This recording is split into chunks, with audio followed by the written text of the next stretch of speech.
Today, we're diving into a source that really puts the United States' global image under a microscope. It takes a hard look at the idea of America as this beacon of freedom and democracy, and it argues there's a huge contradiction right at the heart of the nation. Wow, our source kicks things off with that line right there. It really sets the stage for a critical look at America's image versus its actions. And that's the core tension we're going to be exploring today. The face it shows the world versus what the source claims is the reality. To make its point, the source uses this really powerful analogy. America as the preachy uncle.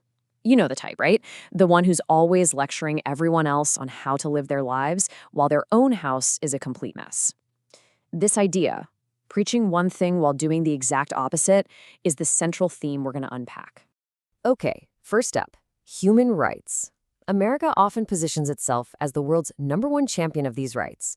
But the source we're looking at argues that its actual practices, well, they tell a very different story. The source points straight to Guantanamo Bay as its main case study, a place it literally calls hell on earth. So let's dig into the facts it presents. According to the source, since it opened back in 2002, a total of 780 prisoners have been held at Guantanamo Bay.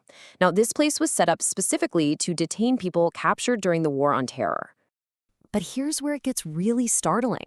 The source alleges that the U.S. government itself admitted that 86% of these prisoners had absolutely no connection to al-Qaeda or any other terrorist group.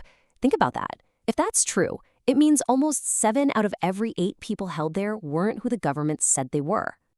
So you might be asking, why is an American prison in Cuba in the first place? Well, the source argues it was a very deliberate choice, a loophole. By putting it on foreign soil, it operates in this kind of legal black hole where neither the U.S. Constitution nor Cuban law fully applies. This, the source claims, allows for practices that would probably be illegal back home.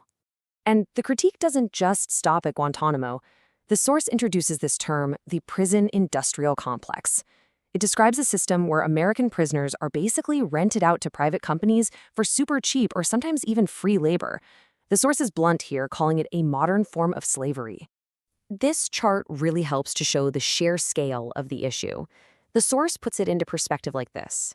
India, with a population of over 1.4 billion people, has about 500,000 prisoners. The U.S., with just over 300 million people, has 1.7 million. That's just a huge number. It means the U.S. holds 21% of the entire world's prison population. The source also alleges this system is deeply biased when it comes to race. It presents a pretty stark statistic. For the exact same drug crime, a black citizen, on average, gets a sentence that's 5 times longer than a white citizen. It's a powerful claim about systemic inequality. All right, let's shift gears to our second theme, democracy. America is often called the oldest democracy, a model for the rest of the world to follow. But the source asks a pretty tough question. Does the reality on the ground actually match that shiny title? As a key piece of evidence, the source points to the 2000 presidential election. The race between George W. Bush and Al Gore was incredibly close. It all came down to Florida, where Bush won by just 537 votes. Gore, understandably, demanded a recount, which is standard procedure.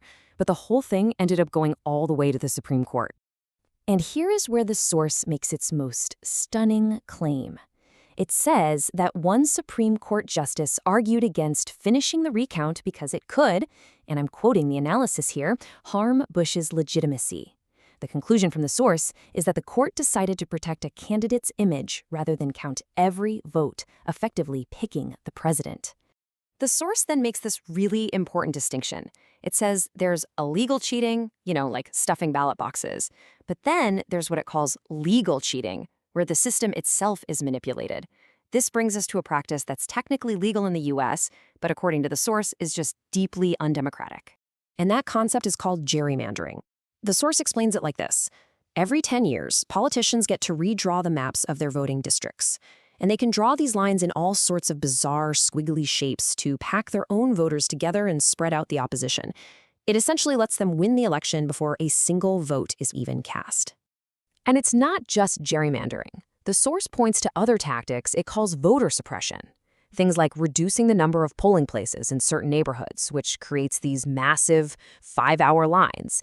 And it even mentions laws, like one in Georgia, that make it illegal to give food or even a bottle of water to people waiting in those lines. All right, our final section is all about peace. America often acts as the global peacekeeper, the world's policeman. But the source makes a really bold argument that far from keeping the peace, the U.S. has a pattern of creating monsters and then profiting from the chaos they create. To describe this, the source uses a famous literary term, the Frankenstein paradox. You know the story.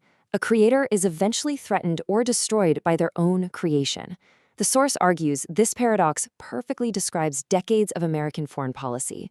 This slide lays out the source's alleged Frankenstein lineage. It claims it started in the 1980s, when the U.S. funded the Mujahideen to fight the Soviets in Afghanistan. The source says those same fighters later formed the Taliban and al-Qaeda. Then, out of the chaos of the Iraq War, ISIS was born. Each new enemy, the source argues, can be traced back to a previous U.S. intervention. So why does this pattern keep happening? The source proposes a pretty chilling economic motive. War is big business. It argues the U.S. military-industrial complex needs a constant supply of new enemies to justify its massive defense budgets and weapon sales. And the human cost of all this? According to the source, it's just staggering. It claims that since 9/11, the U.S.-led war on terror is responsible both directly and indirectly for the deaths of over 4.5 million people. So, after all that, what's the ultimate takeaway from this analysis?